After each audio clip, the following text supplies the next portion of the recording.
Hi everyone, welcome back to my new vlog guys. I know আপনারা আমাকে ভুলে গেছেন, অনেকদিন পর আবার আমি ভ্লগ শ্যুট করছি। তো কিছু করার নেই, সাংসারিক মেয়ে হয়ে গেছি, মেয়ে না এখন তো বউ হয়ে গেছি।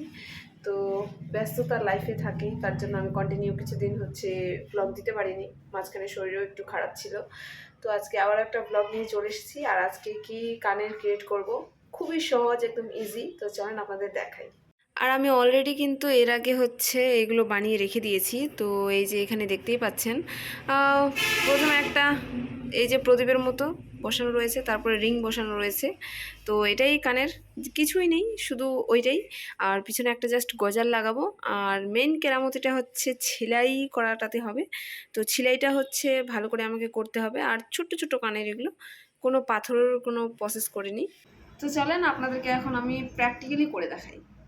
সো মোস্ট ইম্পর্ট্যান্ট এই জিনিসটা, যেটা ছাড়া হচ্ছে আমার কাজটা কোনো মানে প্রত্যেকটা জিনিসই কোনোটা জিনিস ছাড়াই কোনো কাজ হবে না। মানে একটা জিনিস বাতিল হলে আর কোনো কাজ কোনোভাবেই সম্ভব না।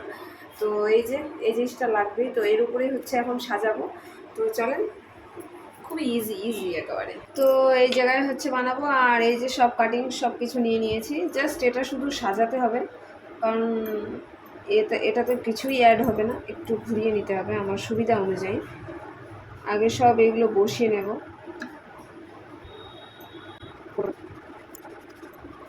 তো এটা হচ্ছে আগে পুরোপুরিভাবে ফিল করে নিই, তারপরে হচ্ছে নেক্সট স্টেপটা আপনাদেরকে আমি পরে দেখাচ্ছি। তো ফাইনালি এটা গোটাটা পুরোটা ফিল করে নিয়েছি। তো এখন হচ্ছে এই যে রিংগুলো রয়েছে, তো এই সাইজের এখন রিংগুলো কিন্তু প্রত্যেকটাতে বসিয়ে দিতে হবে।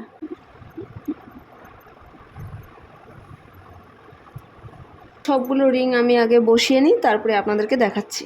সো ফাইনালি কিন্তু আমি সবগুলো ফিল করে নিয়েছি। তো সবগুলো আমার সাজানো কমপ্লিট। আর ভিডিও কিন্তু এখনই শেষ হয়নি, কারণ এই ভিডিওতে আমি আপনাদেরকে এটা পুরো রেডি করে দেখাবো। তো এখন এটাতে ঢালবো হচ্ছে আমি প্লাস্টার অফ প্যারিস। তো চলেন সেই প্রসেসটা এখন করা যায়। আমি যতগুলো বানিয়েছি সব কিন্তু এক জায়গায় করে নিয়েছি, এখানেই প্লাস্টার ঢালবো।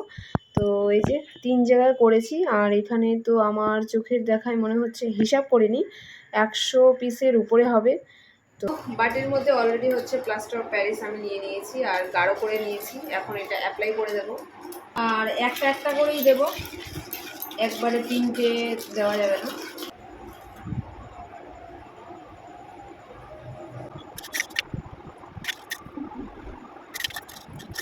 তো ফাইনালি একটা ঢেলে দিয়েছি। আর লেয়ারটা একটু পাতলা হয়ে গেল, যদিও আর একটু মোটা হলে হয়তো ভালো হতো, বাট কোনো ব্যাপার না, পাতলা হলেও চলবে।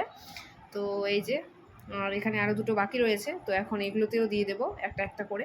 এই যে দেখতে পাচ্ছেন, পুরো আমি হচ্ছে প্লাস্টার ঢেলে দিয়েছি 3টাতেই। এখন একটু শুকাবে, তারপরে আমি এটা আপনাদেরকে এক্ষুনি কিছুক্ষণ পর তুলেও দেখাবো, কয়েক মিনিট পর।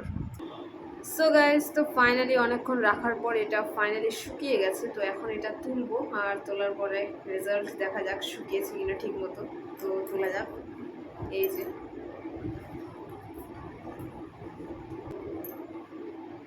সো এই যে দেখতে পাচ্ছেন এটা। তো এটা দিয়ে ট্রাই করি।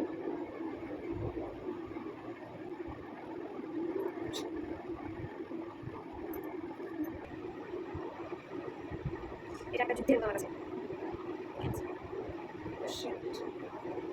वाओ! सो आप लोग देखना चाहोगे? सो ये है ফাইনাল রেজাল্ট। সো ফাইনালি তুলে ফেলেছি, আর একদম পুরো ক্লিন, কোনোটাও খারাপ হয়নি, সবগুলো ভালোভাবে উঠেছে। সো এখানে দেখতে পাচ্ছেন, তো আমি সবগুলো তুলে ফেলেছি, আর প্রত্যেকটাই কিন্তু পুরো একদম স্পষ্ট, একদম ক্লিন উঠেছে। তো এগুলো এখন হচ্ছে ঝালাই করতে হবে। তো ঝালের ভিডিও আমি অন্য ভিডিও করে দেখাবো, কারণ এই ভিডিওতে ঝালের ভিডিওটা আমি দেখাতে পারছি না, কারণ ঝালাই করতে আরও আমাকে অনেক কিছু অ্যারেঞ্জমেন্ট এখন ম্যানেজ করতে হবে। সেটা আমি অন্য ভিডিওতে আপনাদের দেখিয়ে দেবো। তো আজকের ভিডিওটা এখানে শেষ করছি, দেখা হচ্ছে একটা নেক্সট ভিডিওতে। টাটা।